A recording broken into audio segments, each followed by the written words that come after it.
Hi, I'm Wade Broadhead. I'm the city planner and historic preservation staff for the city of Pueblo. Today we're going to be talking about architectural history during the 1921 Pueblo flood. We're here at the Arkansas River levee to look at the skyline of the city of Pueblo.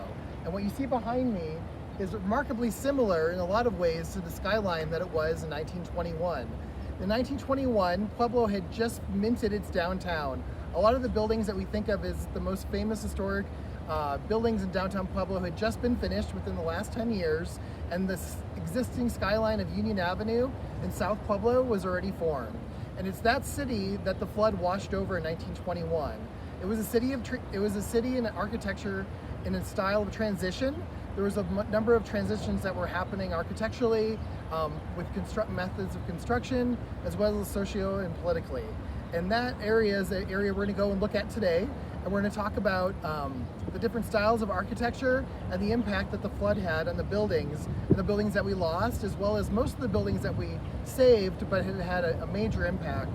And that we see those buildings and those photos that we look at of the flood. And we're going to talk a little bit about where those buildings came from and their architectural history and a little bit of their social history, and tie that into the story of the flood. Like I said before, the flood had washed over this period of this downtown of Pueblo that was incredibly fascinating. It was a town that had started in the Victorian era with the orange sandstone that we'll go look at, Manitou sandstone, and kind of this very grandiose Victorian architecture that we had downtown, which was quickly nipped after a depression and replaced with progressive era kind of white brick and beige brick buildings that were kind of exemplifying the classical revival style of architecture. And so we had these kind of two different cities that were meeting downtown, and that was the city that of all this architectural diversity that the flood washed over. All right, before websites, there was only really one way to advertise your city as well as your business, and that was with your architecture. So you saw very amazing, beautiful architecture during the Victorian period, and really it was an advertisement for the town. As people came into Pueblo at the train station, this was their first view and first perception of the town. And so in the 1880s, 1890s, we were competing with Denver, with Colorado Springs, all over the West. And so the architecture was a way for us to tell our story, and that we were an established town, that we were just like a Chicago or New York or someplace back east. And so they spared no expense with this beautiful Manitou sandstone, Richardsonian Romanesque train depot. It would have been one of the nicest in the state, and really in the United States, in the Western United States, at the time it was built. And so the water here would have been like 13 to 15 feet tall, and there's a number of pictures of all sorts of debris floating down and smacking into the building. Luckily the building survived. In one of the strangest turn of events, they actually had to drop the tower 20 feet, which I don't even know how they did that. It was an incredible feat of engineering to drop the tower because the weight had actually changed, the weight load had changed because of the flood. And so this building would have been a really good example of the kind of 1880s, the early style of architecture. And this would have been the second building wave that would have hit Pueblo. There was an early kind of turn of the century, 1870s building wave. And that's more of what you think of as kind of the Wild West. And so we would have had dirt streets at that time. There would have been cowboys around. You would have actually, Native Americans and the Utes would have been not too far away. And so that we were already in the second building boom. We'd already started taking down some of those early hotels, some of those early buildings. And by 1900, we were starting to pave the streets. And so this period is that Victorian period that we think of kind of a high style Western United States expansion period. The railroad had just gotten here a couple of years ago, and so this would have been a beautiful, one of the most beautiful buildings around, and there really wouldn't have been much other than this kind of downtown and a couple of buildings and small neighborhoods outside of here. But this would have been the commercial hub of the city. Everybody would have come through this. There was no airports, so everybody, all the business people, all the new immigrants working at the steel mill would have come through this period and would disseminate it out into the neighborhoods, and they would have gotten into other buildings, the big beautiful buildings downtown that were split level, and they were kind of dual use, and they were commercial downstairs, and a lot of them were they were transient residences upstairs. And so a lot of the buildings would have been transient residences upstairs. And so people would have hot cotted, they would have rented rooms by the hour, or sometimes by the week or the day, and they would look for work and look for a more permanent place to live. All right, we're across the street now looking at the Arcadia building, and after the Victorian era, Union Depot, which had lots of arches, very ornamental architecture, looks like something from like a gothic, horror story kind of a building or a haunted house. Things transitioned right after that into the late 1800s, early 1900s, and buildings started to get a lot more muted. And so you saw some of the pieces of the Victorian era, and then you started to see some of the elements of the progressive movement and kind of the neoclassical movement. And Pueblo is an incredible place that you can see a lot of these transitional buildings have been lost in other cities and are here. And so the late 1890s and early 1900s is this incredible example of some Victorian elements and some progressive era elements and a lot of muted styles. You don't see a lot of these arches anymore, these ornamental battlements and things like that. You start to see things that were influenced by Rome and Greece and the classical world, and you start to see dental molding, and you start to see simple building design elements, but you also still see some of the Victorian elements. And so behind us, we have very simple windows. The brick is still kind of an orange brick now. And then it's got dental molding up at the top of the building, and then it's got an electrified sign. And so we forget that electricity was relatively new, so that would have been a big deal to have an electrified sign in the early 1900s or late 1800s. You have egg and dart molding up at the top, but a lot of the building still feels like it could fit into like a Victorian area downtown. And so this is a really good example of kind of simple, muted, transitional, like neoclassical buildings. And you see a lot of these in Pueblo. And I always say like this is like our brief spark. We had a huge influx of capital from the steel mill in the 1890s, and the town just kind of blew up. There's a lot of construction in the early 1900s. Hi, we're here in front of the Holmes Hardware building.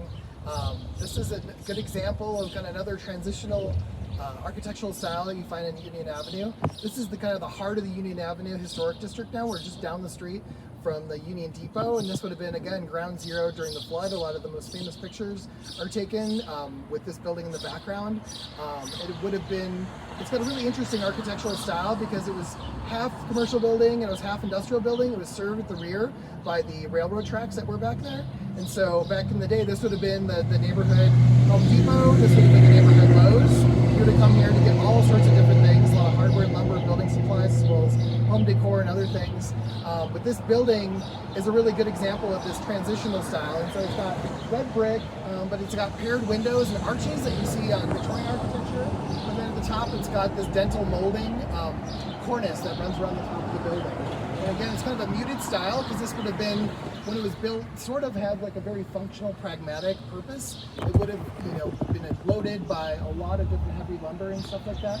But again, it was still, it was a commercial for itself. And so it has a nice kind of canted entryway to the street.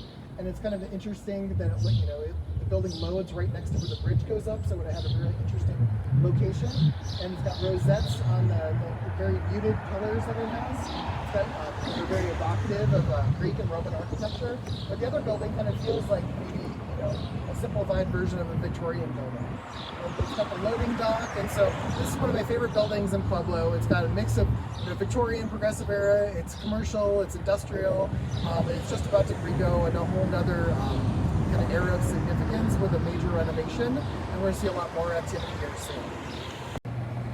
Hi, we're here in the center of the Union Avenue Historic District to talk about some of the effects of the 1921 flood. And behind me you have kind of the core commercial district of the Union Avenue Historic Avenue.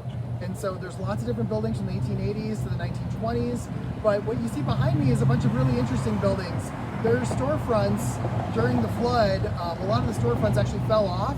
They weren't engineered really well, and some were actually hit by debris and train cars, and actually the parts of the fronts of the buildings fell off. And so they were restored in the 1920s in the style of the time. It would have been a cheap way to renovate your storefront in some ways. If you would have made it through, you would have updated into the 1920s. Just like now, a brand new business owner comes in. Sometimes they like the historic facades. Sometimes they want things to look very current, very modern.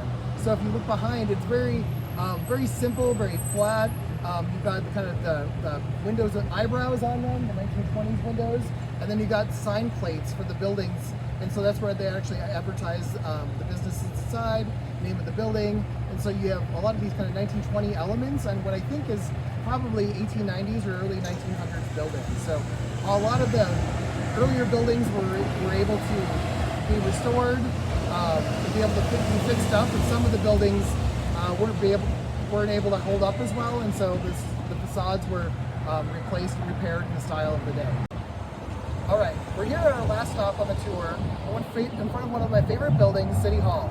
Built in 1918, 1919, it would have been one of the last buildings built before the flood, and definitely one of the last kind of grand style governmental buildings. And I love Pueblo because we're always a little bit late to the architectural cultural game, and so the county had already built their county courthouse. Denver, Colorado Springs had built their classical revival buildings, and we've been working on it for the last time, and we just got it in right before the flood.